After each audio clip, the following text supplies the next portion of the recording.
بسم اللہ الرحمن الرحیم۔ سب سے پہلے انسان اور پہلے رسول آدم علیہ السلام ہیں۔ اللہ تبارک و تعالیٰ نے زمین و آسمان بنانے سے پہلے فرشتوں کو پیدا فرمایا، پھر جنات کو آگ کے شعلے سے پیدا کیا گیا اور ان کے بعد انسان کو پیدا کیا گیا۔ سب سے پہلے انسان اللہ پاک کے پیارے پیارے نبی حضرت آدم علیہ السلام ہیں، اور آپ پہلے رسول بھی ہیں جو شریعت لے کر اپنی اولاد کی جانب بھیجے گئے۔ حضرت نوح علیہ السلام کو اول الرسل اس وجہ سے کہا جاتا ہے کہ آپ علیہ السلام کفر و شرک پھیلنے کے بعد سب سے پہلے مخلوق کی ہدایت کے لیے بھیجے گئے۔ حضرت آدم علیہ السلام پہلے خلیفۃ اللہ بھی ہیں، جیسا کہ قرآن پاک میں ارشاد فرمایا گیا ہے، وَإِذْ قَالَ رَبُّكَ لِلْمَلَائِكَةِ إِنِّي جَاعِلٌ فِي الْأَرْضِ خلیفہ۔ اور یاد کرو جب تمہارے رب نے فرشتوں سے فرمایا میں زمین میں اپنا نائب بنانے والا ہوں۔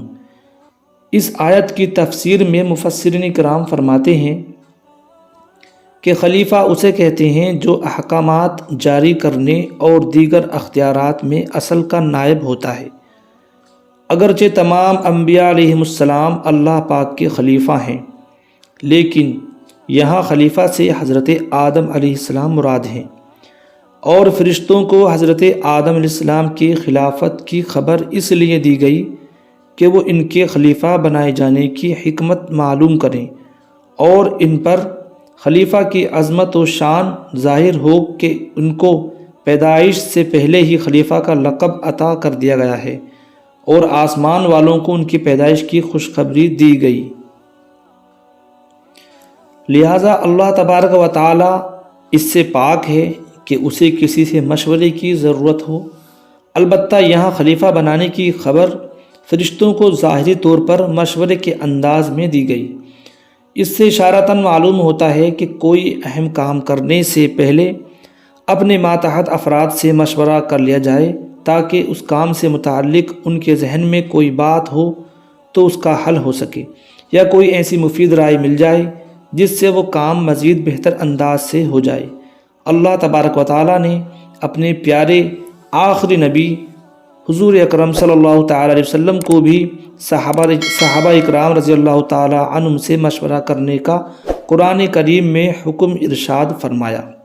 بے شک اللہ پاک کو فرشتوں اور حضور اکرم صلی اللہ تعالیٰ علیہ وسلم کو اپنے اصحاب سے مشورہ کرنے کی حاجت نہیں، لیکن مشورہ کرنے کا فرمان امت کے لیے تعلیم ہے تاکہ امت کو بھی اس سنت پر عمل کریں۔ اسی لیے حضرت عبداللہ بن عباس رضی اللہ تعالیٰ عنہ روایت ہے کہ جب یہ آیت مبارکہ وَشَاوِرْهُمْ فِي الْأَمْرِ نازل ہوئی تو نبی رحمت صلی اللہ تعالیٰ علیہ وسلم نے ارشاد فرمایا، بے شک اللہ پاک اور اس کا رسول صلی اللہ تعالیٰ علیہ وسلم مشورے سے مستغنا ہیں، لیکن خدا تعالیٰ نے مشورے کو میری امت کے لیے رحمت بنا دیا ہے۔ حضرت آدم علیہ السلام کی پیدائش۔ اللہ پاک نے حضرت آدم علیہ السلام کو بغیر ماں باپ کے مٹی سے پیدا فرمایا ہے۔ آپ کی پیدائش کا واقعہ کچھ یوں ہے کہ اللہ پاک نے حضرت جبرائیل علیہ السلام کو حکم ارشاد فرمایا کہ زمین سے ایک مٹھی مٹی اٹھا کر لاؤ۔ چنانچہ حضرت جبرائیل علیہ السلام نے زمین سے مٹی اٹھانی چاہی تو زمین نے اس کا سبب پوچھا۔ آپ نے سارا واقعہ بیان کیا۔ اس پر زمین کہنے لگی، میں خدا کی پناہ چاہتی ہوں اس بات سے کہ مجھ سے کچھ کم کیا جائے یا میری کوئی چیز خراب کی جائے۔ حضرت جبرائیل علیہ السلام مٹی لیے بغیر واپس لوٹ آئے اور عرض کی، اے میرے رب، زمین نے تیری پناہ مانگی تو میں تیرے نام پاک اور تیری عزت کا ادب کرتے ہوئے واپس آ گیا اور اسے پناہ دے دی۔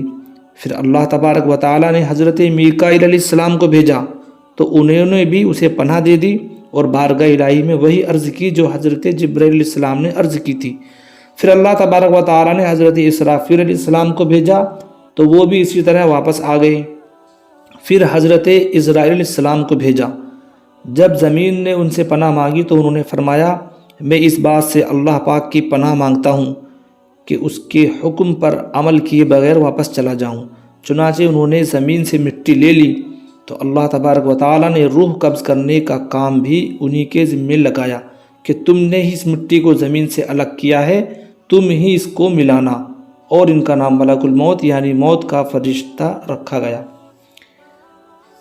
کتنے قسم کی مٹیاں تھیں آدم علیہ السلام کو بنانے کے لیے؟ اللہ پاک کے پیارے پیارے آخری نبی حضور اکرم صلی اللہ تعالیٰ علیہ وسلم نے ارشاد فرمایا کہ آدم علیہ السلام کو ایک مٹھی مٹی سے پیدا کیا گیا جو تمام روئے زمین سے لی گئی، لہٰذا اولاد آدم زمین کے اندازے پر آئی۔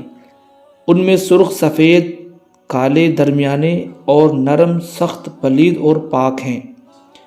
بعض حضرات کا قول ہے کہ حضرت آدم علیہ السلام کی مٹی 60 قسم کے رنگ شامل تھے، وہ تمام آپ کی اولاد میں پائے جاتے ہیں۔ حضرت عبداللہ بن عباس رضی اللہ تعالیٰ عنہما نے ارشاد فرمایا، بے شک اللہ تبارک و تعالیٰ نے آدم کو جمعہ کے دن عصر کے بعد پیدا فرمایا اور آپ کو عدیم الارض یعنی ظاہری زمین کی ایک مٹھی مٹی سے پیدا فرمایا، اس لیے آپ کو آدم کہتے ہیں، اور آپ کے اولاد کو آدمی یعنی آدم والا کہتے ہیں۔ حضرت آدم علیہ السلام کی کنیت کیا ہے؟ تو حضرت آدم علیہ السلام چونکہ تمام انسانوں کے والد ہیں، اس لیے آپ کی ایک کنیت ابو البشر یعنی تمام انسانوں کے والد ہیں۔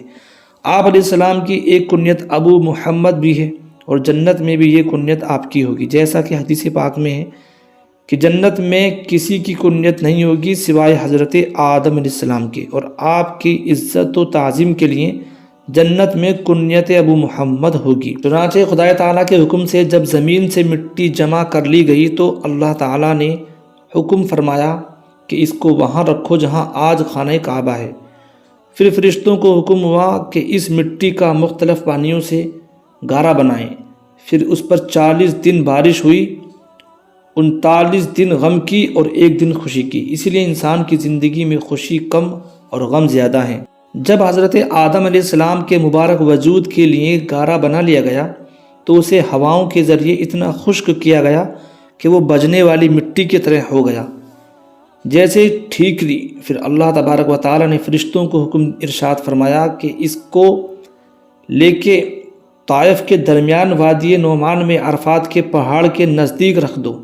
اس کے بعد اللہ تبارک و تعالیٰ نے اپنے دست قدرت سے حضرت آدم علیہ السلام کا وجود بنایا۔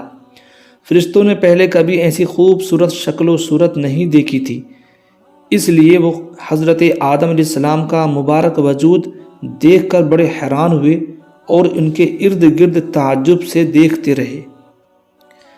اسی کے ضمن میں حضرت انس رضی اللہ تعالیٰ عنہ کی روایت میں ہے کہ حضور پر نور صلی اللہ تعالیٰ علیہ وسلم نے ارشاد فرمایا، جب اللہ تبارک و تعالیٰ نے جنت میں حضرت آدم علیہ السلام کی صورت بنائی تو جب تک اسی حالت میں رکھنا چاہا تو انہیں چھوڑے رکھا۔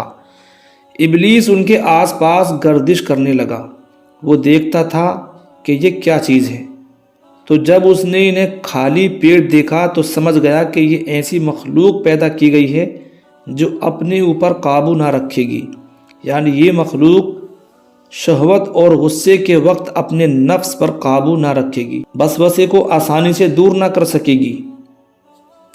ایک اور روایت میں ہے کہ حضرت آدم علیہ السلام کے مبارک وجود کو دیکھ کر ابلیس نے یہ بھی کہا، ہاں اس کے سینے کے بائیں جانب ایک بند کوٹری ہے، یہ خبر نہیں کہ اس میں کیا ہے، شاید یہی وہ لطیفہ ربانی کی جگہ ہو جس کی وجہ سے یہ خلافت کا حقدار ہوا ہے۔ ابلیس نے فرشتوں سے پوچھا، اگر اسے یعنی حضرت آدم علیہ السلام کو تم سے افضل بنایا گیا تو تم کیا کرو گے؟ انہوں نے کہا، ہم اللہ تبارک و تعالیٰ کا حکم مانیں گے۔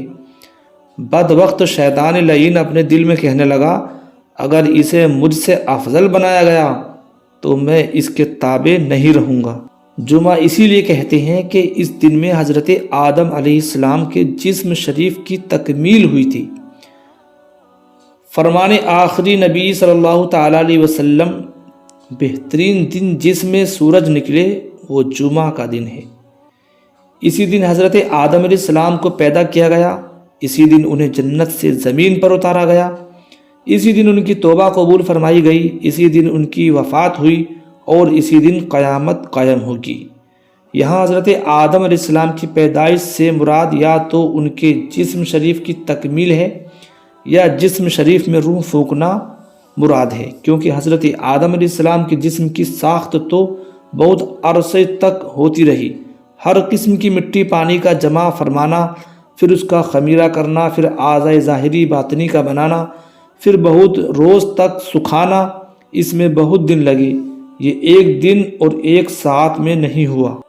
چنانچہ خدا تعالیٰ نے جب روح کو حضرت آدم علیہ السلام کے جسم میں داخل ہونے کا حکم ارشاد فرمایا تو روح نے عرض کیا، یا اللہ، یہ جگہ نہایت گہری اور اندھیری ہے۔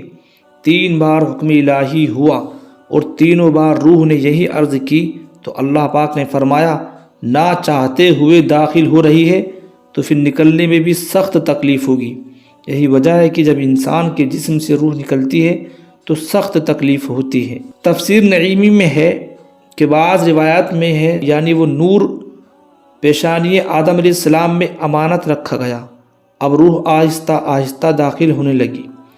سب سے پہلے روح سر مبارک میں داخل ہوئی تو حضرت آدم علیہ السلام کو چھینک آئی۔ اللہ تبارک و تعالیٰ نے آپ کے دل میں الحمدللہ کہنے کا الہام فرمایا تو آپ نے الحمدللہ پڑھا۔ اس پر خود اللہ تبارک و تعالیٰ نے یرحمک اللہ فرمایا۔ جب روح کمر شریف تک پہنچی تو آپ علیہ السلام نے اٹھنا چاہا مگر نیچے تشریف لے آئے، کیونکہ نیچے کے حصے تک ابھی روح نہیں پہنچی تھی۔ جب تمام جسم میں روح پہنچ گئی تو اللہ تبارک و تعالیٰ نے آپ کو ارشاد فرمایا، اے آدم، میں کون ہوں؟ حضرت آدم علیہ السلام نے عرض کیا، تو اللہ ہے، تیرے سوا کوئی عبادت کے لائق نہیں۔ اللہ تبارک و تعالیٰ نے ارشاد فرمایا، تم نے صحیح کہا۔ ترمذی شریف میں ہے کہ اللہ تبارک و تعالیٰ نے آپ کو ارشاد فرمایا، اے آدم، فرشتوں کی اس بیٹھی ہوئی جماعت کے پاس جاؤ اور کہو السلام علیکم۔ چنانچہ انہوں نے السلام علیکم کہا تو فرشتوں نے جواب میں دیا، علیک السلام رحمۃ اللہ۔ پھر آپ علیہ السلام اللہ تبارک و تعالیٰ کی بارگاہ میں واپس حاضر ہوئے تو اللہ پاک نے ارشاد فرمایا، یہ تمہارا اور تمہاری اولاد کا آپس میں سلام ہے۔ حضرت آدم علیہ السلام کا مبارک قد 60 گز یعنی 90 فٹ تھا۔ جو بھی جنت میں جائے گا وہ حضرت آدم علیہ السلام کی صورت پر ہوگا اور اس کا قد 60 گز یعنی 90 فٹ ہوگا۔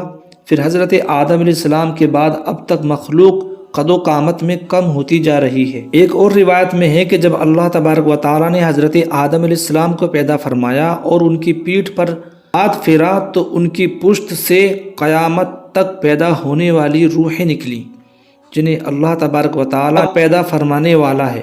ان میں سے ہر انسان کی دونوں آنکھوں کے درمیان نور کی چمک دی۔ پھر انہیں حضرت آدم علیہ السلام پر پیش فرمایا۔ وہ بولے، اے رب، یہ کون ہے؟ فرمایا، تمہاری اولاد۔ ان میں ایک شخص کو دیکھا تو اس کی آنکھوں کے درمیان کی چمک پسند آئی۔ آپ نے عرض کیا، اے رب، یہ کون ہے؟ فرمایا، داؤد علیہ السلام۔ عرض کیا، اے رب، ان کی عمر کتنی مقرر فرمائی ہے؟ اللہ تبارک و تعالیٰ نے ارشاد فرمایا، 60 سال۔ آپ نے عرض کی، مولا، میری عمر میں سے 40 سال کی عمر انہیں دے دے، یعنی ان کی عمر 40 سال بڑھا دے۔ آخر میں جان لیتے ہیں کہ تخلیق انسانی کے حوالے سے اپنا درست اسلامی عقیدہ کیسا ہونا چاہیے۔ تو مسلمانوں کا عقیدہ ہے کہ انسانوں کی ابتدا حضرت آدم علیہ السلام سے ہوئی اور اسی لیے آپ علیہ السلام کو ابو البشر یعنی انسانوں کا باپ کہا جاتا ہے، اور حضرت آدم علیہ السلام سے انسانیت کی ابتدا ہونا بڑی قوی یعنی مضبوط دلیل سے ثابت ہے۔ مثلا دنیا کی مردم شماری سے پتہ چلتا ہے کہ آج سے 100 سال پہلے دنیا میں انسانوں کی تعداد آج سے بہت کم تھی، اور اس سے 100 برس پہلے اور بھی کم۔ تو اس طرح ماضی کی طرف چلتے چلتے اس کمی کی انتہا ایک ذات قرار پائے گی، یعنی ایک ذات تک پہنچے گی، اور وہ ذات حضرت آدم علیہ السلام کی ذات ہے۔ یا یوں کہیے کہ قبیلوں کی کثیر تعداد ایک شخص پر جا کر ختم ہو جاتی ہے۔ مثلا سید، دنیا میں کروڑوں سید پائے جائیں گے، مگر ان کی انتہا رسول اکرم صلی اللہ تعالیٰ علیہ وسلم کی مقدس ذات پاک پر ہوگی۔ یوں ہی بنی اسرائیل کتنے بھی کثیر ہوں گے، مگر اس تمام کثرت کا اختتام حضرت یعقوب علیہ السلام کی ایک ذات پر ہوگا۔ اب اسی طرح اور اوپر کو چلنا شروع کریں تو انسانوں کے تمام کنبوں قبیلوں کی انتہا ایک ذات پر ہوگی جس کا نام تمام آسمانی کتابوں میں آدم ہے۔